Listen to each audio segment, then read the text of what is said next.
sirna Haile Sillaasee ijoollummaa kootan kee jiraadha. Jaarraatti dhiyoo jechuudha umurii keessa. Gaa bultii kudurfan keenyaa shamaxeen unkaannee kaan illee nurratti ciccitee yoo ittiin deemnu hayyaan keenya bara ariyaatamaa sana ishee faarfannaa Oromiiffaa sanatti dacha'anii dhaggeeffatu.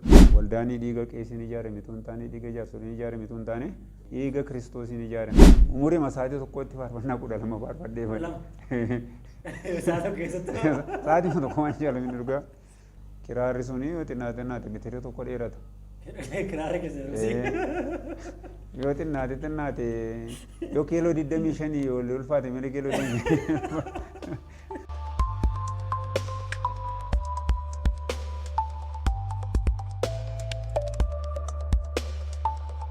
Akkam jirtu ani Abbaa Qananii Hundeessaati istuudiyoo kolleejjii Haarmanii keessatti argamna. Kun Haarmanii miidiyaati.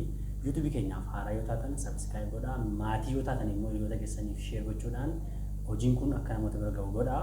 Torbeetti sagantaa baay'ee gaarii barsiisaa ta'e isiniif qabadhee akka inni dhiyaadhu hin beektu. Waggoota 35 dura sagalee isaanii yeedalootiin kan beeknu har'a immoo sagalee sana qaamaan dhaga'uuf deemaa jirra. Keessummaa keenya duukaa turtan muuxannoo baay'ee horattu jedhan abdadha. Kanaaf duukaa ta'a. Keessummaan keenya eenyudha? Waggoota 65 irraa biyyi kun maal fakkaatti? 1952 keessa dhalattanii mee eenyudha keessummaan biratti argamu irraa keessummoota keenya hordoftoota keenya duukaa akka ol bartanii barbaada. Ol bar. Galatoomaa gara miidiyaa kanatti na waamtanii yaada koo kan kennu naaf garee keessaniitii fi dursaa fayyataa Waaqayyo isin eebbisu. Ani maqaan koo Harfataa Taammiroo Roodaan jedhama. Bakki jireenya koo Wallaggaa Lixaa. Durii aanaa Qilxuqaarraa keessa qalan ture.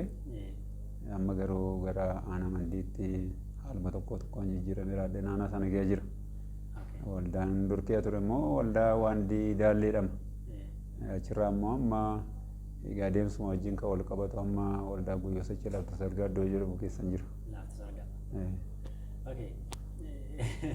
Waan baay'ee qorattu baay'ee keessanii baay'ee tolaan irra sinduukaa taa'ee sun qotu dhugaa dubbachuuf jaarraa almost jaarraatti dhiyoo jechuudha umurii keessan waaqayyo baay'ee umurii isin eebbiseera fayyaa guutummaa dargaggeessa fakkaattu hiriyaa mayyuu fakkaanna malee isaan mee achiin isin deebisaa waggaan 65 irraa Oromiyaan maal fakkaatti turte? Egaa waa'ee Oromiyaallee xinnoo hubachuunsaa nama rakkisaan kananii keessa jiraadhe bara sirna Haile Sillaasee ijoollummaa kootan kee jiraadhe. Haile Sillaasee ijoollummaa kootan kee jiraadhe. Bara dargii immoo dargaggummaa kootitti dhufee raadhee kee jiraadhe ergeeraa jireenyi immoo maal akka ta'e yeroo jireenya bara Haile Sillaasee amantiin reefuu biyya dhufa. Amantii sana keessa immoo nuti ijoolleedha. Ijoollee taaneetu jiru warra keenya duukaa gara waldaadhannaa. Ani kanan garuma kuwaariitti gara inni seera gara faarfannaatti dhufuu koo fuuldurayyuu utuman ijoollummaa kee jiru bara Haile Sillaasee keessa waldaa keessatti gurmuun ijaarame achittanii faarfannaa jalqabe. Faarfannaa mani gurmuutti kanan dabalame naannoo bara 67 bara sana itti dabalame achirraa kan ka'u immoo yeroon sun yeroo gaarii ture yeroo xinnoo ariyaatamis dhufaa jira namoonnis isa durii keessa bara jabanaa Haile Sillaasee sana keessaa baanii gara dargitti ce'aniiru barnootis biyya dhufeera namooti baay'ee waaqeffannaatti utuu dhufanii jiranii ariyaatamii dhufe dargiin dhufeera ta'ee keenati wantoota garaagaraa wantoota dargaggoota booji'u ganda keessatti hundeessuutti ka'e achumaanii sirbiin jalqabamee gandatti namoota yaasanii dargaggoota yaasanii namoota walitti qabanii sirbaachuutti ka'anii kanarraan kan ka'e bara 74 immoo waldaan inni ari'atamte waldaan cufamte. Achumarraan kan ka'u gaa warra waldaa keessa faarfannaa faarfatan kan immoo dargaggoota warra gurmuu Kwaarii keessa jiran egaa sirni sun sirna rakkisaa dhagatii ta'ee fi waamanii raatanii gandatti hawwisootti dabalanii sirbaa jedhanii sirba aadaa sirbaa jedhu walitti sirbaa jedhu sirba biyya kakaasu sirbaa jedhu. Anaallechi ani 70 bara 72 mana barumsaa baruuni kutaa afuran bara sana kutaa afuran bara macaafa mana barnootaati kutaa saayinsii kutaa arfaffaarraa gara dhumaasaa irraa ta'e akkaataa itti kiraara hojjetan nan arge. Faarfannaa durmaan jaalladha. Innaan akkaataa itti kiraara san hojjetan argeera addeeni galeera addeen attamitti hojjetamaa waan jedhu yaadi. Innaan booddee nama hojjetu jira naan jedhe nan dhaqee gogaa maaliitu ta'an naani gogaa quruphee ta'an gogaa quruphee malafanitti arguun dhabe nan barbaade lafanitti arguun dhabe baay'ee rakkina baay'ee booddeen naqeera addeen gogaa reettii tokko argeera addee qodaa xinnoo tokko kuuraa ishee dur namni yoo itti godhatu cittuu ishee bakkee kee fuudheen nama sanatti geesse. Nama sanatti gaafa geessu fidee raatee naa hojjetee abbaa buddeenii na guddise tokkotu jira. Inni immoo duriin taphata. Egaa taphasa duriiti malee ishee itti hintinee taa'amiti. Booddee hidhee fideennaan si barsiisuu naan jedhe. Innaan na barsiisin jedhe. Kana booddee hidhee raatee taphachuutti ka'e. Attatti kun kirrii shan qabdii ishee maan taphata sagaleen isaa nama rara. Duran immoo yeroo bara dargii sana keessa gitaaraa fi wanni maanni piyaanoo waldaa mandii keessatti ilaalaa yeroo gurmuu ittiin faarfatanii baay'een gojuma sammuu koo keessa jira jedha waa'ee muuziqaa.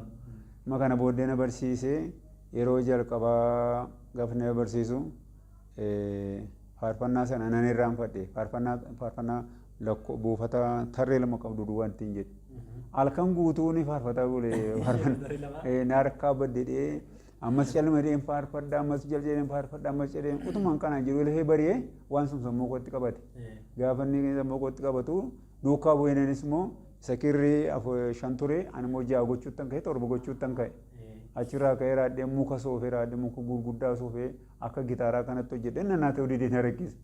Kana nan muraa nan gataa kana nan toshaa nan gataa gaafa inni humna koo gararraa ta'utan akkuma saaxiinitti hojjedhee raadheen kana booddee kirrii 8 tana gadheetti inni faarfachuutti ka'e. Kirrii isheetti cammaa hidha. Kirrii sanii dirribee saafaa jechaadha. Gurmuu ittiin tajaajillee isa waldaan cufamu gaasa kana dhaga'anii ati kiraara taphachuu beektu gateetee fi qottu kiraara nu taphachuu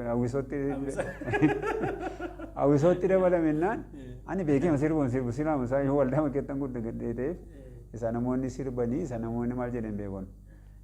Akka kana booddee hawwisootti affeeramennaan hidhaan jira reebichi jira akka abbaan kanas xinnoo bilchinni waan hin jirreefi. Anqoodan sirbuu kiraara isinii taphadhaa jedhee raaddeen kiraara sana rukutaa isaan immoo sirbuu kana booddee gaafa inni natti jireenya koo ijoo duukaa deemuun dhiisee raaddee naannoo sana bahee deeme. Kanaan garaa baanee jechaadha bara sana. Bara dhalatanii yaadattu? Baras lakkoofsa jira nama yaada kaa malee. Lakkoofsi illee jira gara. Akkasuma ol lakkaafne. Lakkoofsan bara dheeradhe sana nama natti meetu hin jiru malee. Lakkoofsi jira waan ta'e dhibee lakkoofsi. Mee tilmaamaan bara beekasanii jiran? Anamma akka tilmaama kootiitti gaafan taa'e ilaalu. Waama 65 waan fageessuu baadhee 65 waan ta'u natti fakkaata. 65 jechuun waggaa 1953 jechuudha. Waan akkasii ta'a. 1953. Amma mee gaafa nachi 1953 1940 waggaa 60 waggaa 50 jedhu kalarri dimismisaa tokkoon arga sammuu koo keessatti. Akkasuma dukkana wayii moo akka fiilmii dargii tokkodhaan sana moo akka miidiyaaraan sun maal fakkaata? Waan inni bara dargii suni baay'ee rakkisaadha. Maaliif rakkisaadha? Yeroo itti amantiin lubummaa dhabee yeroo dhalumti namaa itti lubummaa dhabe yeroo abbaa dhaabanii raatanii ijoollee durbaatti sirban yeroo maatiin gaaf tokko waan yaadadhu hawwisoo ganda keessatti gaggeeffametti dhiirrii fi dhiirri ijoollee durbaa dhiirri wal jijjiiranii sirbu utuma sirbanii haadhoof haadhoo walitti ba'anii sirban kun uummati taa'ee ilaala. Wanti bara sana walumaa gala isaa safuu hin qabu. Akkuma aadaatti akkuma naannootti safuu hin qabu seera waaqayyootu hin taane. Waa'ee waaqayyoo immoo silaayyuu namooti baay'een warri amantiitti jajjabaatan yeroo isaan itti reebaman yeroo isaan itti hidhaman yeroo isaan itti gatii guddaa baasanidha. Inumtiyyuu sababa waldaan cufamee ganama barii maalee xinaatii kottaa jedhu ispoortii kottaa taphadhaa jedhu nun immoo waldaa dhiibnee akkatti hidhannu hin qabnu gaafa nu waldaa hidhannee dhufnu immoo sa'aatii 2 nu hidhuu sa'aatii 3 nu hidhuu birrii 5 baaftadhu birrii 3 baaftadhu nu rakkina akkasii kee ture. Birriin 5 yeroo isii guddaadha. Egaa wanti sitti tolu tokko wanti warri bara sana hamma kana nurratti hojjetan sun warri isin warra pheenxeedha warra boossuudha isin warra yaadattaman warra idealistiidha warri nu jedhan suni har'a baay'een isaanii deebi'anii jaarsolii ta'anii geggeessitoota waldaa ta'anii har'a fayyanii baay'een isaanii sana keessa jiran jechaadha. Yeroo ulfaataan isin dabarsan isinitti yaadatamu bara sana keessa waan yaadattanii baay'ee yeroo kun yeroo ulfaataa ture nan darbatu ifaan yaadatan jira. Yeroo sana bara dargii sana keessatti wanti anaan karaa amantii caalatti baay'ee sabisa dubbii amantii kanattis baay'ee beekamtummaan arganne jireenyuma yeroo sii beekta wanti yeroo sana akkarraa kanatu bilchinni dubbii waaqayyoo jiraate gatii baasuu hin danda'amu garuu bilchinni hin jiru yeroo sana amantii waldaa keessatti gatii guddanneefiti waa'ee waaqayyoo kana waa'ee faarfannaa kana yaadna malee bilchaannee waa'ee dubbii waaqayyoo baafnee dubbii waaqayyoo akkasii inni isin akkatti immoo akkamii kanatu sirri miti hin jennu akkuma itti namoo fakkaannee kee jiraannaa chaadha maali yeroo dubbiin amantii nuu galee yeroo sammuu keenya keessatti bilchaate miti gatii ta'e namni sun dubbii amantii kanadhaa kun kanaa dheeraate namni qajeelchiraate nutti beenamee nu bilcheessin jiru jechaadha. Kanaaf ani wanta yeroo sana yaadadhu baqannee yeroo naannoo sanatti sababa wanti rakkinni garaagaraa gandi buqqa'ee raatee namni manarraa buqqa'ee raatee biraachii jedhanii maal jedhanii raatee gara itti qottuun qabdu beeraawwitti diriirnaan jira nama iddoo arganitti qabanii raatanii iddoo waraanaatti geessu. Kanaaf naannooti baqannee raannee iddoo qonnaa gara moggaa deemne. Wanti nirraan fadheen tokko iddoo sanatti ani baqadhee raadhee achi jira achi immoo dhufanii dura bulanii nu qaban. Nurra bulanii nu qabanii ana booddee utuu nu qabin sana baqannee abbaan manaa suni ani hojii gandaa kee hin jira gatii ta'eef booddee anaan itti dhagaafachiisu yoo isin gashan isin agashan yoo isin gashuu baatan immoo inni hattuu beenaa dhaqaa malee innaan egaa muka waaqayyo nu godhe taa'e inni kanneen nama lama ta'anii raanneedhaan moosee aanama mandii jala bulchiisa mandii jala jira gaafa kaanee dhannu namoota baay'ee galmeessanii baay'een deemaa jiru gaafa maal jiruftaniidhaan maal gandatu nu ergee dhaqaa jedhanii innaan eessatti gandi kee innaan dhaqee anoo gandi koo iddoo akkasiitiin jedhe dhaqii gandi keessa geessin ergina ta'e beengalii naan jedhanii bakka naan jedhe. Silayyuu silaa karaa barra hojjetan. Addunyaa amantii keessatti aarsaa namoonni namaaf hin argine kan isin kaffaltan maaltu jira? Namoonni amma kun namatti mul'atu kun namatti hin argamu jettanii waa isin qofaa duukaa ciccitanii deemtan maaltu jira addunyaa afuraa keessatti? Jireenya afuraa keessatti wanti nirraanfanne bara dargii sana keessatti hin taane siraata yaadde dhufe keessatti bara 81 achi akkuma nama kamiitti jiraanne waldaa kee jiraanne iyyuu banaan kun sila sii kaasee hubannoon amantii waan hin jiraannee fi akkuma nama kamiitti jiraanne yeroo sanaa hin fuune yeroo dubbiin amantii kun gara koo dhufee jechaadha micaa tokkotu jirti micaa kanatu waa'ee waaqayyoon itti masakkarti. Ani garuu yeroo ishee waa'ee waaqayyoon itti masakkartu hin fuune gatii ta'ee fi an sammuu koo keessatti waan biraan natti dhaga'amu maaliif natti dhiyaatti waan jiru sammuu koo keessa jiru. Isheen waa'ee jaalala waaqayyoo kee buleeti durii bara 70 keessa sabakaa irratti kutaa jedhamu sakkammaa kana miti kutaa nan babadeera iddoo hundumaati. Achirratti faaskaa samuunii iddoo dhumatti wal argina. Dargaggoonni kan qilxuqaarra jiran kan waankiirra jiran kan daakkoorra jiran kan mandeerra jiran achi guyyaa sadii bullee waaqeffanna achitti faarfannaa kana hojii waaqeffannaa achitti na argiti isheen faarfannaa wal barsiifnaa isa achitti na argitu isa gara amantii kanatti dhuftee immoo jabaattee kadhachuutti kaatee isa immoo sana yeroo yaadduti utuun gara kadhannaa kanaa dhufeera anis akkashee kana jabaadhiiti isheen ofitti na harkifti. Ani garuu sammuu koo keessa waan sun hin jiru gatii ta'eef maqaan waaqee kadhannaa kanaa immoo mootummaa biratti gurraachaa dhagateef jibbamaa dhagatii ta'eef namoonni isaanii wajjin deeme iyyuu baay'ee akkamaadha. Kanaaf hin jaallanne garuu gaaf tokko 81 yaa'u tasfaa maariffaa jira. Waa'ee jireenya bara baraaf waa'ee jireenya lafarraa barsiisa. Namni biyya lafaarra yoo jiraate akka biyya lafaatti hori jiraate dhumatti maaltu isa eeggata yoo akka dubbii waaqayyootti jiraate immoo maaltu isa eeggata kan jedhu barsiisa. Baay'ee nageeffadha riirii immoo. Ammaatuma kanaan jiru taayii yaadal kan sana. Barammasii waldaa kee jiraannee barammasii faarfannee barammasii waldaa keetti guddannee amma warri biyya lafaa duunee gaaf tokko waaqarra gaafa dhannu yeroo kaan yeroo biyya lafaa waldaa dhannattu namannattu lallabna faarfannattu harama maaltu nu gidduu sin fide mannaan nu jedhanii attama godha waan jiru sammuu kutti natti dhagaamee na cannaqaa bule. Isa na cannaqee bakka isa durii dhuguun jira. Baay'ee duruma yeroo biyya lafaa kee jiru badaa dhuguun jaalladhu. Xinnoon dhugaa yeroo dhugu garuu dafee nama ciisa sammuu kun naanna'a. Booddee maskaraam tokkodha. Waan manatti qophoomne hunduma isaa ganama gadi guuree nama kennine kana booddee ni nanniisi dhugaatii. Utuun taa'ee jiru eessatti immoo dhaqee kadhadha qofaa kun kadhadha moo kanatti ammoo godhee dheettuu rakkadduun galgala nama tokko bira dhaqe. Nama tokko bira dhaqeen ilaa dubbii waaqayyo akkas akka jedha waan akkas akkasii dheeraadhee dhaqee wajjin mari'adhaa gaafa hin jedhee dhaqu teenyotuma haasofnu amma gaanuni aadaa tokko qabnaa jedhe mahinna aadaan keessanii ennaan galgala jilbeenfannee kadhannaa jedhe kadhachuutti kaanee achumaan nuyi kadhannee utuu nuyi kadhannee torban tokko torban lama utuu hin kadhatin jaartiin tokko naannuma sanaa dhuftee wajjin kadhachuutti kaate. Isan wajjin kadhachuutti kaatee Yesuus miin akka irraan jiru maqaa gooftaan jechuun hin jiru akkatti jilbeenfattee kadhatta malee akka jedhaa sana jedhaan irraan jiru. Caalmannee jilbeenfannee raannee nuyi kadhanna akkas jilbeenfannee kadhanna isheen akka jaartiin nu gararraa jilbeenfattee kadhatte.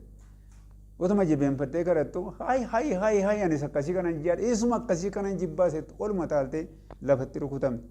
Kana booddee inni wajjin kadhannu suni ati eenyunnaan ana ballame ani seexana bara duriiteetti. Seexanni keessaa iyyee keessaa bahe kadhannaadhaan attoo ittiin seexanni akka nama keessaa bahu bakka hin agarree achumaan itti jabaanne ergasii obboloonni naannoo irraa amala kana kan qabanii walitti daddabalamne bakka iddoo kadhannaa ijaarranne. Kanaaf nuni kadhannaa keenyatti itti jabaannee itti cimnee waaqayyo namoota dhukkubatti hiikuutti ka'ee afurramaan nama keessaa bahuutti ka'ee faarfannaa kana mataasaa achuma keessatti isa durii keessa qoturee irratti mul'ati faarfannaa dabalamaa ture achumatti an faarfachuutti ka'e booddee yoo amala kana dhiiftan ta'e waldaa kee asin baafnaadhaan. Waldaa kee nu baaftu malee nu dhiibnoen kana booddee nu waamu warra nu waamu bor nu waamu iftaan nu waamu utuma jedhanii booddee jara kana lammaffaa yoo isaan du'an akkana awwaallee jedhanii raatanii murteessan waldaatti nu baasan. Dhiibnee dhannee manuma namaatti waaqeffachuutti kaane akka waggaa tokko wayii ta'a erga waaqeffannee namoota dhaaluutti kaane namooti achi keessatti inni achi waldaa keessatti isaanii luboota yeroo jalqabaa sun jaarsolii yeroo jalqabaa sun godhanii fi inni addaatti jira kun garaagarummaa isaa argan ijoolleen dhufanii yeroo sana isaanii amara waan maqaa baay'ee jira gaa wal fuudhuu dargaggoonnii fi dubartoonni ijoolleen durbaa achitti nammanii maalu godhu maqaa baay'ee jira. Gaafa dhufanii ilaalanii waan isaan bakkeetti dhaga'an sun hin jiru. Gaafa achi dhufanii kadhannaa jira namni fayyaasaa yeroo dhufee kadhachuu yeroo dhufu hin bu'a cubbuu isaa himataa an akka gochaan ture kadhannaa kana maqaa balleessaan ture wangeela kanan dura akka itti beekaan turre ofii isaatti dhugaa ba'utti ga'e. Utuma duu namoonni dhaalamanii amma immoo gaafa waan godha wallaalanii deebi'aa gara waldaatti nu deebisan. Yeroon sun yoo xinnaate akka waggaa 2-3 ta'achaadha. Akkuma guutummaa biyyaatti yeroon sun ari'atame yeroo sanaa jechaadha. Egaa waaqayyoon galatu ergasii immoo waldaatti deebinee tokkummaadha waaqeffachuutti kaane. Baay'ee nama ajaa'iba. Dhugaa dubbachuun baay'ee yaadannoo ilaalaan jiran mana taa'ee fi viidiyoo isaa ilaalaa jiran duukaa deemaa ture. Bara meeqa fuutan isin? Ani bara 77 fuudhuun koo. 1977. Waggaa meeqa jechuudha? 41 kanarraa jechuudha. Waggaa 41 irraati. Amma ilkaanni keessa artifishaalidha moo naachuraalidha? Akkuma dhalatetti jiru. Akkuma dhalatetti. Kaayoo qolloon nyaata lafeen caccabsaa. Nyaata. Iji keessa naa gilaasii malee deemtummaa gaafa ilaalu. Gaarii manu bareedaa mataa. Nan dubbisa maal? Haa gilaasii malee. Nan dubbisa. Maaltu addunyaa fi bara kana keessaa fi bara biraa amma ijoolleen seenaa gilaasii malee dubbisuun itti ulfaata. Ilkaannis immoo artifishaalii babbaatanii yaa'u. Yeroo maal waan fayyadamu jira moo amma waan fayyadamu miidhaa qabatanii yaaddu? Egaa inni yeroo sana nuni jireenyi yeroo sanaas badaa amma wanta amma nyaatamu kunii fi wanti yemmuus nyaatamu tokko miti. Yeroo si orgaanikidha waan naachuraal. Amma dhiifama naa gune malee yeroo sana nuni baadiyyaa kee jiran gatii ta'ee fi waan akka qoccoo kana nyaanna waan akka balbanii kana waan akka raafuu kana nyaanna waan biqilootarraa nyaanna gatii ta'ee fi waan biqilootarraa nyaannu kun nu gargaaraa waan hin jedhu yaada. Garuu nammaa kun immoo wantoota garaagaraa wanti nyaatan kun keemikaala qabaachuu danda'a. Amma namoota magaalaa kana keessa oomisha sagala afaan keessa kaatee raatee alamataa deema nama afaan qullaa deemu hin jiru. Kanaaf waan sunanii ilkaan isaanii miidhinaa waan hin jiru yaada. Baay'ee nama ajaa'iba. Akka isaanii waggaa 41 irraa gaarii hundeeffatte. 1985 immoo albamii tokkoffaa hojjettan. Ijoollee meeqa qabdu gaafa istuudiyoo seentan? Gaafa ni istuudiyoo deeme ijoollee nama 3 qaba. Ijoollee 3. 1985 keessa. Bara sana konkolaataa jira moo fardaan deemtu moo lafa deemtu moo akkuma irraa kana taaksii bitatu moo akkam? Barichi maal akka? Konkolaataan Sitti arguun barbaada waan ta'eef. Konkolaataan yoo hafu wanti miillatti kaannee deemuu hin jiru. Wanti seenaan haa ta'u tokko ani hojii maasii keessa jira. Xaafii haamaan jira. Waan miillatti kaa'atanuu hin jiru waan uffatanuu hin jiru. Akkuma isin jedhe immoo kiraara ittiin faarfadhu immoo qaba. Amma kana booddee mallee biyyaan baa jira obboleessi kun Dassaalany Gammachuu nama jedhamu. Waraqata caafee raatee kiraara kee fi dabtara faarfannaa keetii qabattee akka dhuftu warra gabaa dhufatti barreessee erge. Guyyaan isaa sanbata duraa galgala jalqabaa ni roobii natti erge. Ani waan ani kaadhee deemu yoo hin qabu waan uffadhu yoo hin qabu amma gaafa waan godhu wallaaluunis saantee beekta jireenya muusi birrii 30 dhaqee nama biraa liqeeffadheeni shiiddaa daadaa jedhamu tokkotu jira. Sadaqee birrii 25 bitadhee qaalsi ishee immoo birrii 3 bitadhee raadhee ishee makaadhee raadhee tajaajila dhaqe. Tajaajila gaafa naqu qilxuqarraa manna keessaadha. Namni shiiddaa keen ilaalu maal uffattaa keen ilaalu maal kaattee keen ilaalu namni yeroo sana maal sirratti ilaala ayyaana sirratti ilaala. Waan faarfannaa si gaan jiru nama fuuldura bahee namni faarfate jiru yeroo sana. Amma kana booddee kiraara koo fuudhee dhaqeen marcuma naa dhaabanii raadhee gaafa faarfachuutti ga'u namooti kun hundinuu fayyaan sagirmi jedhanii boo'u. Gari jedhanii boo'u faarfannaa konsilaasii kaasee anoo yaa gooftaa kusitti ana faarfannaa jedhamu faarfannaa qalbii diddiirannaa yeroon sun immoo yeroo namni qalbii diddiirannaa yeroo biyya lafaa kiyyaa cubbuu keessaa maal kiyyaa yeroo namni deebi'ee qalbii diddiiratu malee akka irraa kana yeroon burraaqu yeroon utaaluu hin jiru. Namoonni hundinuu amala garaagaraa kiyyaa gara mana waaqaatti deebi'ee jira gatii ta'e. Egaa yeroo sana waa'ee karaa adeemsa sadartummooti adeemsa sa'aatii salphaan deemnu booddee itti dhufuu dandeenya gaaffii migeenya keessatti inni yemmuus baay'ee rakkoo guddaadha. Miillaan lafa sa'aatii 8ffaa sa'aatii 10ffaa iddoo deemnee tajaajilu jira. Fakkeenyaaf si'a tokko gara si gadi abbayyetti bultii 14 manaa baanee bultii 14 daabboo wanni karaa gumuzootaa kana kan baalloo abbayyee iddoo jedhamu goosoo qorqaandii iddoo jedhamu achuma keessallee baanee karaa dangeerra hoborraa kana keessallee waankii kana keessallee gaa bultii 14 keenyaa shiiddaa wanni nuni shamaxee nun kaannee kaanillee nurratti ciccitee otoo ittiin deemnu nyaati isaa hin jiru iddoon bultiin isaa hin jiru lagi isaa jira dhagaa keessa deemtaa namoonni kun immoo gaafa hidhattee raattee tajaajila jalqabdu tajaajila kee immoo dheebotanii egaa amala waa sii gochuun beekan egaa cubbuun qaban yeroon sun yeroo namni waa namaa gochuu waa nama gargaaruu beeku migatii ta'ee tajaajila barbaadu ammati tajaajila yeroo sanaa dhaquudhaa fi guyyaatti xinnaatti si 4 faarfatta marsaa 4 ganama faarfattaa guyyaan faarfattaa galgalama sa'aatii 4-5tti tajaajiltaa kana keessaa isa faarfattu immoo afurramaan nama keessaa iyyaa faarfataa immoo seexana nama kee ayyummoo dhattee raattee keessaa baaftaa akka kana bultii 14 guutummaa laga keessa deemnee raannee gaafa bultii 14 keenyatti galle. Amma gaafa isin faarfattan afurramaan beefaa beekaa? Maaliif hin baane seexanni hin baa namoonni hin dibamu afuraan guutamu afaan haaraa haasa'u kun baay'ee beekamaadha malee baay'ee beekamaadha malee seexanni baay'ee kuftiyyuu malee yeroon sun yeroo akkasiitti isin jechuuf han jedhe. Amma bara sana waan didaalleetii amma boojjiitti abbamii keessan tokkoffaa boojjiitti hojjettan. Waan didaan itti hanga boojjiitti akkamitti deemtan konkolaataadhaan immoo? Amma gaa yeroo sana makiinaa kutaatu jira. Kutaatu makiinaa qaba. Isaanii sabakaatti dhaamu. Yeroo inni lakkoofsa tokkoffaa sana hojjedhe akkaataa itti dhaqitu jira. Konfereensii dargaggootaatu boojii irratti gaggeeffame. 85 sanaa jechaadha. 85 sana konfereensiitu qophaa'innaanii nama sila maqaa isaa sii kaasee Dassaalany Gammachuu nama jedhu kuni nama lamatu gimbiirraa bara 85 yeroo Qilxuu Qaadaa keessaa tajaajila dhufan. Tajaajila dhufan achirratti faarfadhe. Isaan faarfadhu faarfannaan kun dirqama waraabamuutu jira. Yoo itti gaafatamummaa fudhattee sinodoositti xaxxee waraabsifte ta'e amma waadaa nuu gali. Hin ta'u ta'e immoo nu fuunee dhannee raannee gimbiitti waraabsifnaa dhan. Walii bakka ciqiciqii hin ta'e wal hubachuu dadhanii booddeetti itti gaafatamummaa isaa fudhate. Itti gaafatamummaa isaa fudhatee boojjiitti konfereensii qopheeffame kanarratti na affeeran. Isaan affeeranii makiinaa masaa maayinni makiinaa fe'umsaa isa durii kana beekta. Inni tiree. Isuma dugda isaa kiraarri suni yoo xinnaate mitirii tokko dheerata. Kiraarri keessa yoo xinnaate yoo kiiloo 25 yoo ulfaate mili kiiloo 25 gogaa isaa irraa hojjetama mukaa kiiloo 25 gadi ulfaatu. Baattu mana bageesse taphatu. Baadheen deemee maaliif deema amma isaa harkifadhee raaddeen naqe.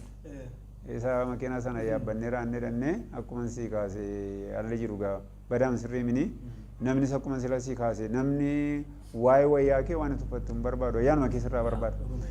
Amma achirratti dhannee gaafa naa affeeranii nan naqee kamisa jalqabe sagantaan suni kamisa namni na allaannee jimaata na allaannee jimaata kasaatii naa kennan.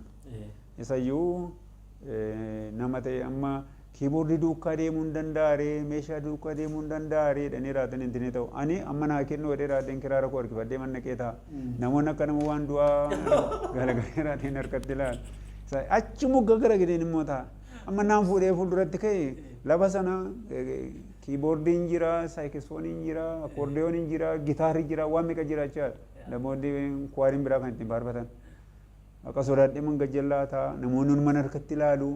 Isaan harkatti yeroo isaanii kadhannaatti lixan immoo namuu fuudhee raaddee bahee deema naan kennanu. Booddee gara jimaata sa'aatii booddee obboleessi tokko faarfannaa qaba.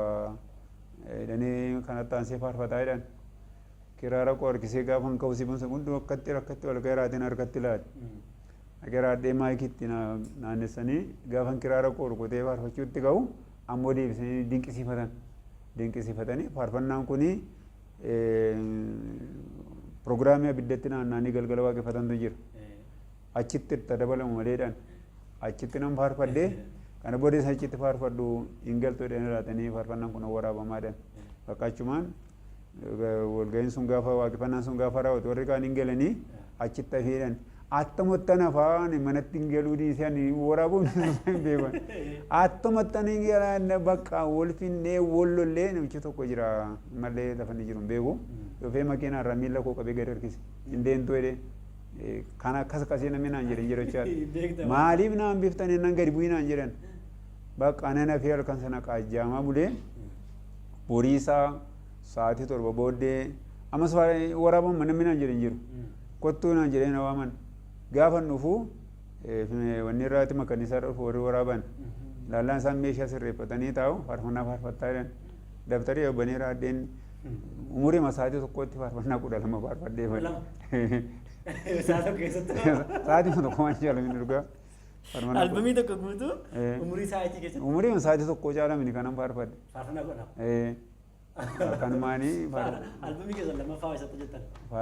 Albamiin lammaffaa immoo egaa isaanii albamii tokkoffaan suni baay'ee gaarii ta'e namooti baay'ee jaallatanii namooti ittiin kadhatu maal jedhu jaallatanii raatanii gabaa irratti gurgurtaan isaas baay'ee deeme.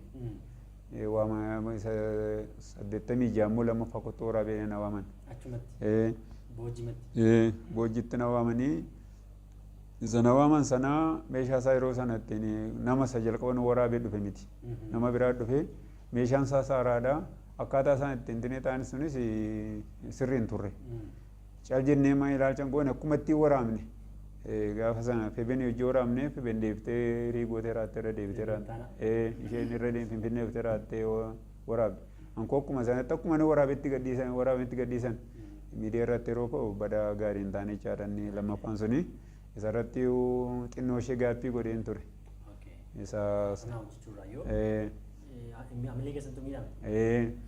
Utuu kanaan jirru tajaajilanii iddoo tokko gara kutaa ja'a kana dhagge gara Ambasii. Iddoo sanattuu tajaajila hidhannee jirru namni ta'e tokko karaa asoosaa kadhannaa dhufee raateeti. Ana waa'ee faarfannaa waraabuu yuugaa nama kanatti dubbatu hin barbaanne. Si'a tokko yeroo hubannoo namni hubannoo waa'ee tokko yeroo godhachuudhaaf waan xinnootti si gubachiisa. Bilchee dubbii waaqa yeroo dabru. Amma namooti baay'een si'a tokko waan xinnoo irraa kaanii ani tajaajilu waan akkasiin ta'u amma too akkasa bara sanaa ta'e anarraa yoona waan biraa ta'eera. Amma faarfannaa erganii kaasitee hojjechuu dhiisee erguma faarfannaa hojjechuu amma waggaa 25. Waggaa 25 kottan miilatti deebi'eman. Addamii amma meeqa fa'a jechaa shanaffaa? Isa shanaffaadha. Tokkoffaa lammaffaan boojjiidha. Sadaffaa afuraffaan naqamteedha. Shanaffaa ammas fiddan. Amma addunyaa muuziqaa eegusiif addunyaa muuziqaa ammaa gidduutti jijjiiramni jiru maal sitti fakkaata? Maal agartan? Gara sammayyaatti dhufna gaama. Garaagarummaa fagoo qaba. Inni amma si'anaayi amma isa yeroo sana yeroo faarfannaa hojjettu namni ergaa faarfannaa keetii ilaala malee meeshaa kee ilaalu. Ergaan faarfannaa sanaa maali? Yoo faarfannaa kadhannaati ta'e faarfannaa kadhannaati yoo kan qalbii diddiirranaate kan qalbii diddiirranaati yoo kan galataa ta'e immoo kan galataati isa keessaa funaannatee gaafa jilbeenfatu baay'ee yeroo sana yeroo somaaf sagadaa qaba. Deemee akkammaa kana lafa sagantaa akkasiin dhaqee kadhan jedhu abaluun waamee mana kootti kadhan jedhu ofuma isaatii kadhata. Ofuma isaatii kadhataa 2-3 ta'ee 4-5 ta'ee soomee raatee mana isaa cufatee raatee kadhata. Yeroo isaatii mana isaatti kadhatu sana faarfannaa sana faarfataa jechaadha. Kanaafiti namoonni yeroo sana faarfannaa barbaadu. Inni amma si'anaa immoo akkuma agartu sagaleen meeshaan jiru naa ta'e iddoo tokkotti gaafa laalu immoo yeroo namoota nafeerra miti yeroo waldaatti tajaajilaaf meeshaan keettamii kiiboordiin jiraayii inni kun jiraayii maayikii sirriin jiraayii amma yeroo baran tajaajiletti yeroo dhiyoodhaan kan maayikiin tajaajila sagalee man tajaajila garaagarummaa guddaa jira seenyuu irraa gidduu jechaadha. Gaafa addunyaa maal ilaaltanii ijoollee keenyarraa sodaa akkamii qabdu? Maal sodaattuuf jenereeshinii keenyaaf? Egaa ni akka kootti kanan ilaalu sodaan jiru. Egaa kan sodaan hin jiru jiraachuu danda'a. An akka kootti gaafa hin ilaalu amma dur gaafa tajaajilaaf baatu kennaa makeen baata. Kennaa waama dibamteen baatee raattee dhaabattee tajaajiltaa namnis kennaa makee sirkaa fudhata. Amma garuu gaafa teessee ilaaltu namni dibata isaa duwwaa kennaa isaa duwwaan bahee tajaajilaa hin jiru. Akkanuma ilaalutti jechaadha. Akkamittiin akka ta'e hin beekurraa kan hafe kan ammoo yoo itti dubbate namoota baay'eetu si balaaleffate si hubatan. Dur gaafate tajaajiltu tajaajilli kee kuni nama buusa. Akkuma sila sii kaase gaafa tajaajiltu namni tajaajila kee irraan dibama. Amani namoota baay'een beeka namoota dhugaa naa ba'an. Ani bara takka itti faarfattu ani biyya lafaa keessan jira an akka gochaan jira an akka gochaan jira ati nan beektu malee ani yeroo akkasii ilaa kan nama akkasiin ture amma immoo ergasiiti ilaa nama akkasiin ta'e wangeelaawwiin ta'e ani qeesiin ta'e ani hojii akkasii hojjedhee dheeratanii dhugaa ba'u. Sababni isaa maaliif kennaa keetiin dhaabatte gatii ta'eef. Namootis immoo mul'ata kanatti dibamaa deemu. Ayyaana kana argataa deemu sirraa dhaalaa deemu jechaadha. Namni amma badaa kennaa warumti kennaa isaanii qabu kennaa isaanii gadhiisaa deemu. Yoo immoo konfireensiif waamtee namoonni kennaa isaaniin dhaabatee tajaajilanii baay'ee keessa namoota muraasa argita. Amma yeroo baay'ee faarfattoonnis tajaajiltoonnis waldaa komatu. Komii waldaa jira. Bara keessan keessa immoo isin waldaa yoo isin ari'atte ari'amnis waldaan nama ari'atte tajaajilta akka takka. bara keessanis tureera. Naaqasa turte sila waan ta'eef jaarraa ammaa keessas waanti kun jira. Dhaloonni waldaa keessaa ba'ee gara waan biraa keessa gaggalaa jira. Gara amantaa jijjiirachuutti kufaa jira. Waan adda addaa keessa jira jechuudha. Waan biyya lafaatti kufee jira. Rakkoon kun waldaa bira jira moo jenereeshinii bira jira moo dolachuu jira? Waan kanatti maal jettu? Waldaan namaan ijaaramte miti.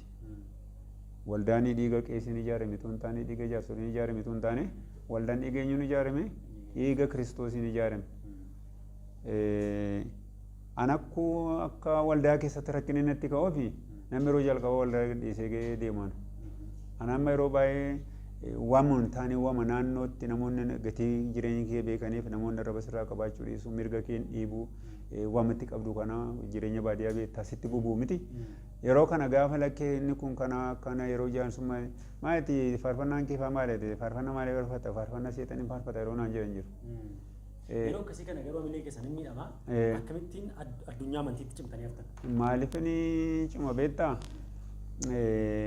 Amma nama kana godhu kuni bara baraan hin jiraatu. Amma umuriin fakkeenya namooti keenya kan isaan amma ijoolleen keenya kan isaan waldaa keessaa ba'anii deemanii jaarsoliin tokkoon filamanii amma rafii kooti jaarsolii bara baay'een ta'e hojjedheen yeroo dheeraan ta'e hojjedhe sammaan mataa isaa yeroo dhiyoodha kan inni keessaa bayan. Jaarsoliin tokko waggaa meeqa hojjeta? Yoo waggaa lama yoo baay'ate waggaa afur miti namni sun waggaa afur hojjetee keessaa ba'a. Waaqayyo garuu waldaa sana keessa bara baraan jiraata. Rakkina jiraatu iyyuu malee immoo eenyutu waame nama sana waaqayyotu waame. Namni immoo nama akka namaatti hubatanii waaqayyoon immoo akka waaqayyotti hubachuun gaarummaa qaba. Tokko amma naan wanti na gargaaree umuriin na gargaareera. Rakkina baroota mootummoota kee darbanii jiran arguun na gargaareera. Namni yeroo bara Eelislaasee keessa yeroo abbootiin keenya waldaa ijaaran yeroo isaan waldaa dhaqan duukaa deemee amantiin yoo ijoollee ta'eyyuu waan sun sammuu koo keessa jira. Bara dargii immoo amantiidhaaf yeroo waldaan cufne yeroo waldaan saamame yeroo sirbaa jedhan yeroo maal jedhan sana waaqayyo ittamittiin akka nu gargaarichi keessa nu dabaasee darbeera. Inni waldaa keessaan ari'atan sun immoo inni bara waldaan cufamee raate inni bara mootummaan nu ari'ate sana hin caalu. Maaliif? Mootummaan inni amma kana waldaa cufee maal jedheyyuu hin kufe mitiiree? Namoo isa waldaa keessaa waggaa 2-3 bulchee keessaa boommoo sodaatanii mana waaqayyo keessaa ba'uuni maal dhabuudha? Bilchina dhabuu. Si'a baay'ee immoo yerooti yaada waaqayyo ishee qabu tokko nama laaltee teellaatte yeroo deebitu kakuma waaqayyo ishee qabu ta'a. Waaqayyo immoo maadamma addaamiin iddoo kaayitutu argateera ta'e rakkina biyya lafaatti dhufuun dhufa. Kanaaf namni gaafa iddoo isaatii rakkina sodaatee raatee siqumoo iddoo isaa gadhiisu immoo yaadni waaqayyo isaaf qabu lafarra argamu gootatamuu danda'a. Baay'ee ulfaadha. Itti isa kana keessaan bahin dargaggoota waldaa kiristaanaa komatanii yookiin namoota komatanii amantaa dhiisan yookiin waldaadhaa dhiisan yookiin waldaa jijjiiratanii dhaamsa akkamii yookiin gorsa akkamii qabdu? Akka jedhu Ibroota keessaa Ibroota boqonnaa 10 fakkaate hunda dogoggoruu baadhee Yesuus Kiristoos amantii keenya jalqabee fiixaan baasu sanitti ija keenya hin buqqifannuudha. Inni dhiphina isaa irra ga'e hundumaa danda'ee raatee fannifamee du'ee du'a ka'ee gara mirga baasaa jira. Kanaaf isarraa ija keenya hin buqqifannuudha. Yesuus kan jalqabe amantii namaa kan jalqabu eenyu? Kiristoos. Kan raawwatu eenyu? Kiristoos. Sagalee waaqayyoo immoo maal jedha? Nama namaniniidha. Nama amanuu yeroo baay'ee nama kuffisa mitiire. Faarsaa Daawit keessatti immoo gara waaqayyo ilaalaa qaaniidhaan deebitanii rafanii ilaaltaniidha. Kanaaf gara namaa ilaaluun rakkina fida. Namni immoo amantiitti isa amantii yumini jireenyuma biyya lafaa guddinuma foon kee ximmatutti kaatee raattee kaatee nama taatee waan tokkotti beekamtummaatu argattee utuutti mul'attee namni maqaa gaarii siin kenna. Negeetiifa kee deemaa jechaadha. Kanaaf dubbiin jireenya bara baraa immoo silma isaayyuu dubbii waaqatti jiraachuu dubbiin tajaajiluu dubbiin mana waaqa keessatti hafu immoo gatii baasuudha. Gatii baasanii gatii argatu jechaadha. Yeroo baay'ee namoonni biyyuma lafaa kanatti waan barbaadan argachuu barbaadu. Mannaati biyya lafaa kanatti kun sitti irratee booddee waaqarratti akkasiidha. Waaqayyo immoo yeroo isa eegee bara sii dabarsaa hin amanu. Maal baduu nagarta miti maadaan ankoo dheekkamsa malee ankoo adaba malee maadaan kana dandeenye baadhu fannoo akkasiin baadhu jedhu. Kanaaf kun yeroon taa'eedhaan utuu obsanii waaqayyoon eeggatanii gaarii utuu fannoo baatanii waaqayyoon eeggatanii gaarii. Gidiraa isaanitti dhufu hundumaa baatanii utuu deeman. Waaqan eeggatanii bareedaadhaan jiran akka kootti. Dhugaa dubbachuuf umurii keessan keessa taa'ee of ilaaluun barbaadanis waaqayyoo naanis naa gargaaru asumaan tu haasaa keenya xumuriini ammas maatii qabdu ijoollee qabdu tu albamiin hojjetanii ijoollee qabdu jireenya hawaasummaas qabdu tajaajila keessanis tuma jirtu ammarraatti immoo tuma jirtu akkamittiin jireenya hawaasummaa jireenya maatii jireenya tajaajilaa kanaa ol duukaa deemsuu hin danda'amu fakkeenyaaf amma ijoolleen keenya amma gaa'ela sodaatu fuudhanii sodaatu isin immoo furtanii ijoollee qabattanii istiidiyoo seentaniittu barumsas iddoo tokko hin ga'e dhiisaa hawaasummaatti dantaan qaban faarfataama qofa malee qotee bulaa miti faarfataa ta'ee daldalaa miti faarfataa ta'ee hojii komishinii hojjetu faarfataa ta'ee barumsaan immoo waan ta'e hojjechuu irratti baay'ee qusatu isin garuu waan isaa keessatti hojjechaa jirtu akkamittiin baalaansi gochuu danda'ama ijoollee keenya dogoggora keessa jiran tarii hubannaan dogoggoraa jiraachuu danda'a wanti umuriin nama barsiisu jira waan ta'eef maal nuun jettu kanarratti. Egaan akka hubadhutti hojiin tajaajilaa hojiin amantii jalqabisaayyuu hawaasa ijoo wal nama agarsiisa. Jireenya nama barsiisa. Yoo haasaan beektu ta'e haasaa si barsiisa. Yoo hojiin beekan ta'e hojii nama barsiisa. Yoo nama hojii waliin galan ta'e nama wajjin akka nama galee godha. Ammas iddoo tokko tokkotti namoonni keenya kan isaan rakkatanii akkuma kanaan dura haasaa turre dubbii waaqayyoon geeddaramuu dadhabu. Amma iddoo baay'eetti namoota yooti gaa'ilan dhaabbattoo ani yooman gaa'ila hojii rakkadhaa jedhu gaa'illi kiyyoon itti taa'aa jedhu gaa'ila moo waaqayyoon yoo gaa'ila dhaabbatanii sammuun namaa ajajamaa ta'a jireenyi namaa ajajamaa ta'a. Turtii faarfataa buleessa ol faarfataa buleessoo namooti kabaja biraa qabu. Taamiloo hortaa dukkataa isaa jirru baay'ee dinqiidha akkasiin jaallachaa jirtan akkasiin muuxannoo gaa'ee fudhachaa jirtan waggoota 35 waggoota 65 fuulduraa biyyi keenya maal fakkaata sochiin ture maal fakkaata waan jedhu hojii ilaalaa jirra. Gaaffii tokkoon isin gaafadha gaaffiin baay'ee jaalladhu isa kana baay'ee deebii bareedduu isinirraa eegaa bara kana dargaggoonni abdiin qaban obsas hin qaban.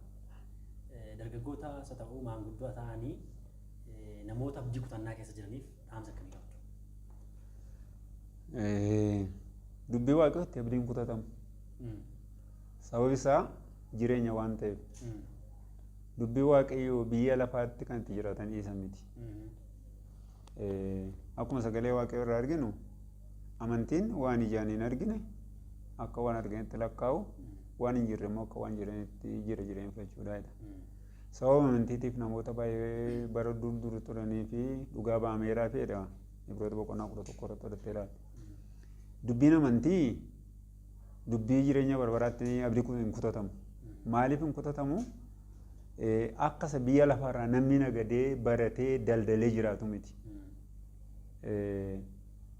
Solomoon akka jedhee wanta biiftuu gadii kun akkasumaanidha. Sagalee waaqayyoo immoo Solomoon amma qabeenya guddaa na qabaate kana hundumaa keessa yeroo waan tokkotti wanta itti gammadeetti boqote hin jiruudha.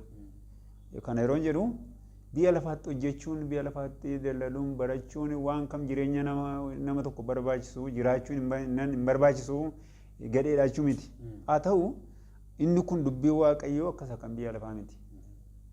Maayil gooftaa Yesuus Kiristoos duraan dursaa mootummaa waaqayyoo barbaadan ni bira itti isinii dabalamaa yeroo kan immoo mootummaa waaqayyoo barbaade tajaajila marka maradhootaa jechuun hojjechuunis immoo barbaachisaadha jechuudha kan gooftaan Yesuus ajaje. Kanaaf dubbii bara baraatti yookiis immoo dubbii amantiitti abdii kutachuun hin danda'amu. Sababi isaa dubbiin amantii du'a garas jireenya akka jiru waan lafarratti dhabanuu waaqarratti akka argatan. Qulqullina Phaawulos yoo ilaalte ani kaachuu koo raawwadhee amantii koo eegeera. Kunoo maaltu naa qophaa'ee jira? Kunoo gonfoo ulfinaan naa qophaa'ee jira. Nuni wanti ilaaluun nurra jiru gonfoo keenya isa waaqarraa. Maarqos boqonnaa 9:37 yoo ilaalte namni guutummaa biyya lafaa kana yoo buufatee maal kenna gatii lubbuu isaa jedha. Nuun gatii lubbuu keenya waan gaafatamu qabna. An akka kootti akka keetti namni biyya lafaarraa warri wangeela baatan warri mana waaqayyoo kee dhaabatan hunduu waan gaafataman qabu. Namni immoo waan deebisu qabaachuutu irra jira miti. Kanaaf biyya lafaatti namni abdii kutate gara booddee yoo deebi'e maal kenna gatii lubbuu isaa. Kanaaf abdiin kutatamu dubbii waaqayyoo. Kanaaf warri abdii kutatan yoo jiraate gara dubbii waaqayyootti deebi'an akka ilaalan namoonni maaliif adii kutuutetti macaa qulqulluun dubbisan. Amma amantoota keenya hundumni anuma anis keessan jira. Amma macaa qulqulluu dubbisetti beekan hin dubbisan. Yoo ta'e nama tokko barsiisetti egaa kun iddoo iddootti garaagarummaa qabaachuu danda'a. Amma nurra teessee ilaalte namoota baay'een namoota warra bakkeetu hin dagammaa kaayyoo isaanii amantii isaanii wangeela isaanii irras masakkara kan keenya irraa jiraatu. Baay'ee yeroo baay'ee jaallatamaa dinqisiisaa fi barsiisaa ta'e qabachaa jirra. Gaaffii tokko isin gaafadheetan gara faarfannaa keessaa tokko nuuf afrachuutti deemtu. Yeroo guyyaan keessan biyya lafaarraa gahee gara waaqayyoo irrattan biyya lafaarratti maalii yaadatamuu barbaaddu? Maalii yaadatamuuf barbaaddu? Ani kun keessuma kootti waan yeroo baay'ee yaaduu na gaafatte fayyaa ta'e. Sodaachaa isin gaafadhe. Namni hin jaallatu biyya lafaarraa deemu baatee. Biyya lafaarraa namni barabaraan biyya lafaarraa jiraattu kan jiru sagalee waaqayyoos hin jiru. Qulqulloonni baay'een abbootii baay'een warri dabqi isaanii nama fayyisee warri Paawuloos akkadhe si'a shananii 40 irruu si'a shanan reebameedha. Galaana kee bu'eera. Waaqayyo hojii guddaa ittiin hojjeteera. Nullee naannoo kee jiru keessaa hin baane badaa nuni amantii kanatti bu'aatti arganne malee gatii ittiin baafne. Yeroon kun immoo bara namni egaa kan gatii itti baasan jiraachuu danda'u garuu akka baay'ee isaa kan argu itti namooti baay'een gatii itti argatan malee gatii ittiin baafne. Keessuma bara kee jiru kana keessatti fakkeenyaaf amma yeroo namooti bara tokko kannaan jiran si yaadachiisuudhaafi kaasitii hojjedhu naan jedhan maalan godhaa kaasitii hojjeddeen maalati kaasitii kana otoo hojjette akkoo gurguratte ittiin baabura dhaabbachuu dandeessaa naan jedhan. Yeroo baay'ee namoonni ati waa'ee kaasitii yeroo kaastu nama tokkotu gaa tokko kannaan jedhe ijoollee isaan akka jedha. Yeroo sana akkuma waan yeroo waldaarra deemee raadii waan birrii fudhatutti itti lakkaa'ama. Maali abaluu taamiruun qubaan qotee nyaata miti isin maa teessu maaliif qubaan qottanii nyaata? Ijoollee isaa keessatti maa qubaan qottanii nyaatanii yeroo baay'ee namni jireenya amantii kana waama biyya lafaatti bu'aatti lakkaa'atu fakkaata. Isaan kiraara rukutusan. Egaa kanatti milkaanii jiraachuu danda'u. Waaqayyo baga isaan milkeesse. Warra milkeessineefis waaqayyo guyyaa qabnu tire. Kanaaf ani jireenya koo keessatti waan ani yaadu tokko amma namooti baay'een amantoonni keenya baay'een luboota ta'anii tajaajiltoota ta'anii haraajana lallabanii biyya lafaa kanarraa gaafa deemanii akkuma nama kamiittiti akka nama abdii hin qabneetti boo'uuf. Sagalee waaqayyo maayidha. Akka warra abdii hin qabneetti hin boo'inaayidha. Maal jechuudha isin warra biyya lafaa miti jechuusaati. Isin warri dukkana keessaa gara ifaa dhuftaniidha. Kanaafi Filippisuus keessatti isin dhaloota micciiramaaf jal'aa kana gidduutti akka ibsituu jedha mitiire. Nuni ijoollee waaqayyo biyya lafaa keessa seenaa keenya waan ifaa keenya darbin. Yeroo baay'een yeroo namoonni biyya lafaarraa godhan yeroo namoonni warrumti kalee lallaban warrumti karee raajan warri maal ta'an yeroo isaan mataa qabatanii uudhanii yeroo garatti wangeelee lallaban garatti maal godhan dhabanii sammuu kootti natti qabata. Jireenya koo keessatti ani kan nama tokko waan arge naannoo keenyatti jechaadha nama ta'e tokkotu nama baay'ee waldaa ijaaree waldaatti gatii guddaa baase tokko gaafa du'u maatiin faarfannaa galata waaqayyoof qabatanii faarfataa fakkaraa dhaqanii awwaalanii gaafa nama sana awwaala dhaqanii ililleedhaaf haalleluuyaadhaaf garatti waldaa keessa ta'antu dide. Jireenya koo keessatti immoo yoo namni yoo waaqayyo namootuma kana keessaa nama tokko naan kennu waan jedhu sammuu koo yaada. Maadammoo biyya lafaarra jiraatan immoo waa'ee dhuma fi yaadu miti. Yoo namoonni kun dhibuun illee namoonni muuntaa arboo keessaa miimoorii kaayeraati yoo makiina irra kaawwate makiina kanarra kaa'anii makiina kanarraa faarfataa utuu dhaqanii naawwanii waan jedhu kan namoota baay'eettis dubbadheeran. An jireenya koo keessatti wanta na yaadu akka nama waaqayyo tokkotti waaqayyo hojjenne fuula waaqayyo dura dhaabannee waaqayyo sun nuun hojjete namootatti dhugaa baane dhuma keenya irratti akka warra gooftaan qabnee warra namaa bu'an hin jaallu. Hin jaalladhu. Hin danda'amoo ta'e namoonni maatiin illee warri qulqulluu namoota waaqayyo ta'an illee dachaanii faarfataa galateeffataa harka walitti rukutaa ililchaa. Ila abaluu gaafa biyya lafaarraa godaane boo'aa awwaalan miti wacaa awwaalan miti garatti wangeela lallaban dhabaa garatti faarfatan dhabaa akka nama waaqayyoo akka warra gooftaa hin qabne akka warra hin hibneefiitti du'isaa akka ta'e jechuudha. Hiraa gaafa akkasii gaafa jiraannurraa gaafa nu duun wangeela lallabamuutu gaariidha. Yaadatamuu barbaaddu. Akka nama waaqootti jiraannee biyya lafaarraa gaafa godaannu isa nu jiraanne caalaa gaafa nuyi biyya lafaarraa godaannu wanta godhamu fakkeenyummaa gaarii nurraa arganii namoonni gooftaa fudhachuutu gara gooftaatti deebi'anii waa'ee waaqayyoo waa'ee amantii dhugaa bahutu gaarummaa guddaa qabu. Waan nama ajaa'ibu isin duuba isin qayyabadheen ture nama wayii dubbiseen ture tarii gammaduu dhiisuu danda'u malee bar tokko ijoollee isaanii keessaa tokko dadhabnaan hin booyinaa jedhaniitu dhorkanidhan. Dhugumadhaa kuni akkamitti immoo dandeessanii soda ulfaatu? Sirriidha. Ani ijoollee lamatu na duraa dadhabe. Guyyaa kanatti hin boonye. Guyyaa lamaan. Akkamitti ulfaatu? Maaliif beektaa? Nama waan si garramu isa yeroo jalqabaa kaasitii lammaffaa hojjedhee jira. Kaasitii lammaffaa boojjiin dhufee hojjedhee gaafa galuu mucaa fayyaa dhukkubfatee na eege. Saa fayyaan dhukkubfatee na eeguu nan galee yeroo sana akka irraa kana tajaajiltoonni jiranii iddoo baay'inni keessatti adeemee tajaajila. Gaafa isheen dhukkubfattu mana qorichaa naannootti hin geessee amma kanaatti dhukkubee kun ittiin cimne akka irraa si gabadaa hubannoo waa'ee nama yaaluu waa'ee maaliin jiru naannooma naannootti maalitu hin jiru dhukkubee kun itti cimee utuu bultii torban ture mucaan kun duute. Yeroo mucaan kun duutu waldaan kiristaanaa sanyii sila kaaftee gurmuun tokko waldaa kee caffatee bahee gurmuun xinnoo waldaa keessatti haftee jeequmsa guddaan ta'e. Amantoonni iddoo meeqatti garaagaraa caban. Gaafa kana dhaga'u sammuun koo baay'ee na boqochuu dide. Maaliif waldaa sanatti gatii guddaa baafnee ijoollummaa keenya kaafnee keessatti guddannee rakkina baay'ee bal'ina isaa keessatti agargatee ta'ee fi yeroon sun immoo yeroo nu gara amantiitti deebinee waaqeffannaan hojii waaqii waldaa keessatti yeroo nu mana hojjetamaa jirudha. Gurmuun kun achi keessaa cabanii gaafa isaan waldaa kana diiganii baay'ee sammuun kun dhukkufate. Tarii beekuu dandeessa Abdii Magarsaa nama jedhamu. Mucaan kun duutee gaafa bultii torbaan isaa inni tajaajila mandii dhufee nama mandii barbaaduu dhaqe. Maaliifi? Waldaan kun namni kun tamsa'ennaan gurmuun kun gurmuun caffatan kun baanennaan waldaan kun attan taawaan jiru. Dhaqee raadhee gaafa isaa sobsiisu malatti waan akkas akkasii ta'ee deennaan egaa waan rakkinatti dhufetti hin dubbanne. Dandeen dhufuuti nama lama si ergaati namni lama dhufanii jedhe. Qaditaa har'a naqee borii sajjirri sun dhufanii gaafa sana waldaa keessa namni 20 hin jiru. Gaafa sana galgalaa jarri sun dhufanii raatanii tajaajilanii ijoollee warri booji'aman warri iddoo garaa garaatti tamsa'anii deebiinii raatanii waldaa keessatti hafanii jechaadha. Isa lammaffaa immoo kaasetii shanaffaan siin jedhu sanaan dhufee daanaa Finfinneetti hojjedhee jira. Mee kun badee jira. Yeroo sanas waldaa keessaa waan tokko tokkoon dhiibbaan jira wal hubachuu dhabuun jira baay'ee na dubatan. Gaa'immooti kaayyoo ciccitu cittiyee raatteen tini taatu namni yeroo baay'ee sin hubatu mitiire.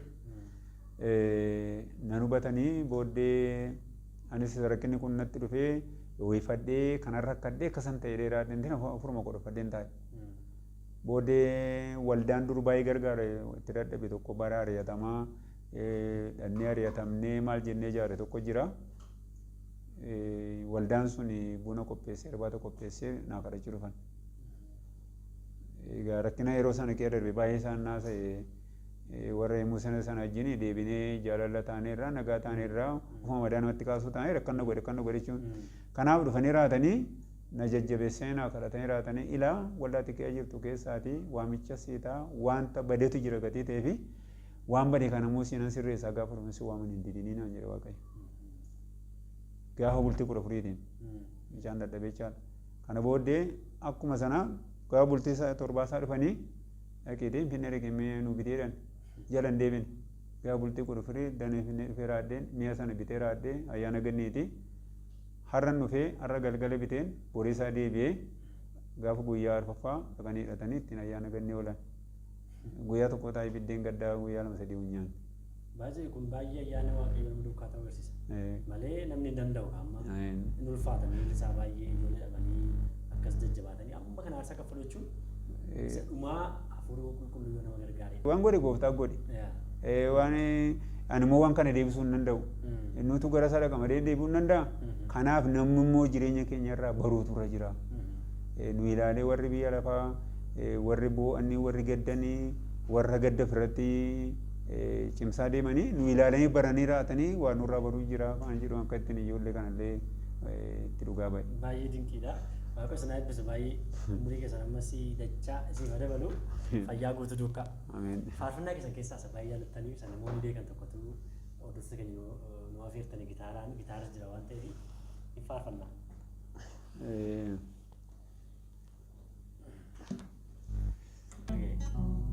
Faarfannaa.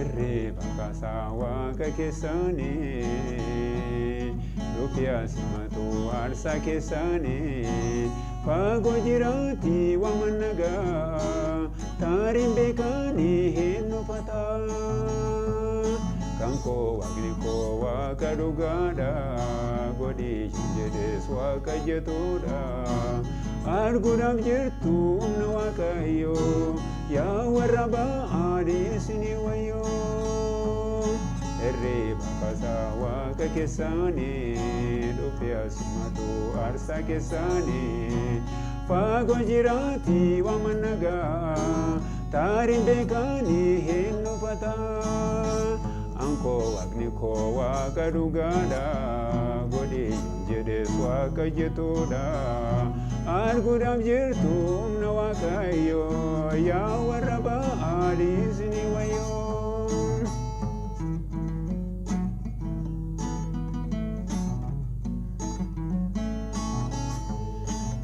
Isinni waamtu inni nawwaatu Yaa warra ba'aal maaliif gowwamtu Waaqa koo malee jabaan jiraare Maafii taanii mataa cabdure Irree bakkasaa waaqa keessaanii Dhufee asimatu aarsaa keessaanii Fagoo jiraati waaman nagaa Taariin beekanii hin nufataa Kan koo waaqni koo waaqa dhugaadha Godhii jedhes waaqa jetuudha Arguudhaaf jirtu humna waaqayyoo Yaa warra ba'aali isinii wayyoo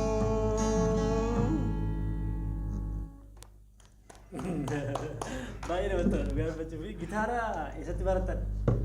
Gitaara ani qaqqamaa isheen duruma baree gitaara kanaan ergan dhiise waggaa 25 siin jedhee asitti waggaa 25 booddeen faarfannaatti deebi'e.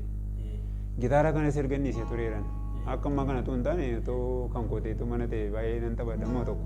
Ammayyuu baay'ee gaariidha. Nan taphadha. Baay'ee gaariidha. Gitaara kana gitaara ishee callee wayii tokko naa bitanii birrii 50 naa bitee isheen waldaa lolan irratti kaabte.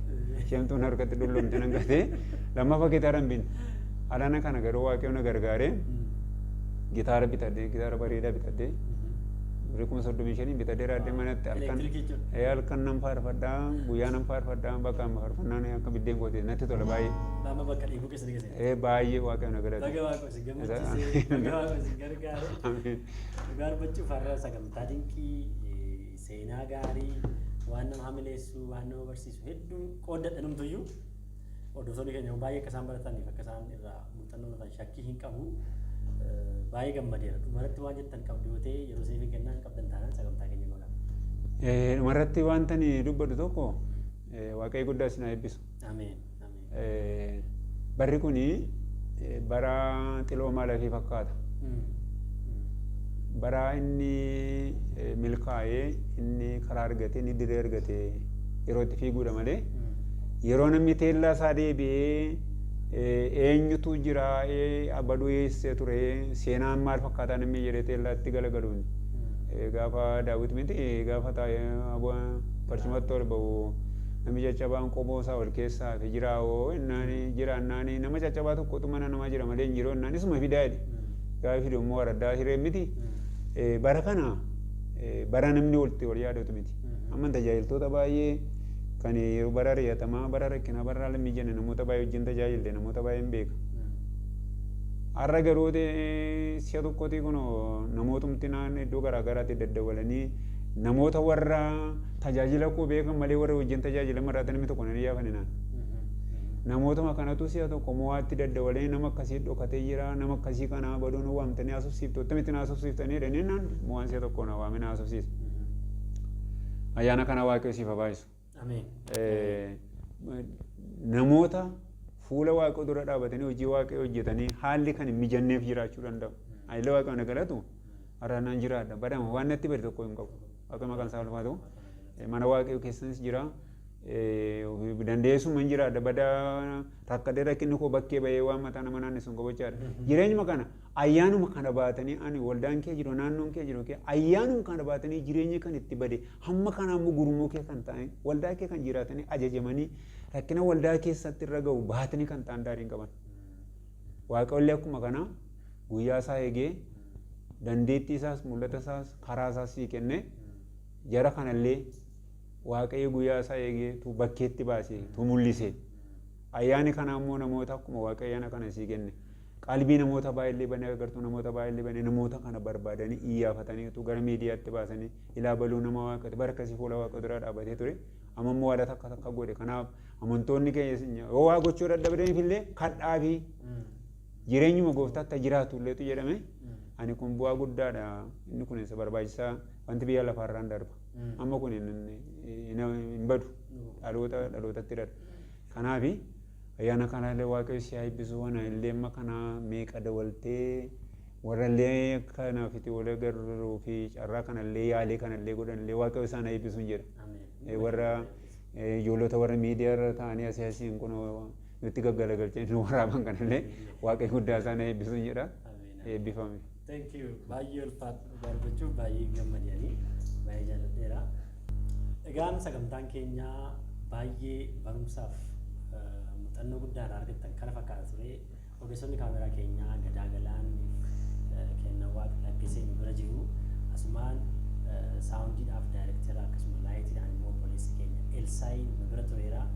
Kallattiin akka faarfataa keenya argadhee dubbisuuf immoo namoonni haala nu mijeessan faarfataa damee fi kaaduu akkasumas hojjetaa wangeelaa Gaaddisaa Tujjubaa akkasumas luba Bantii Dhugaasaa fi luba bal'inaa eebbaa isaan kun immoo isin dudduubaan isaan dubbisaa turedha. Isaanis galatomaa achi barbaannaa ulfaadhaa galatomaa nagaan.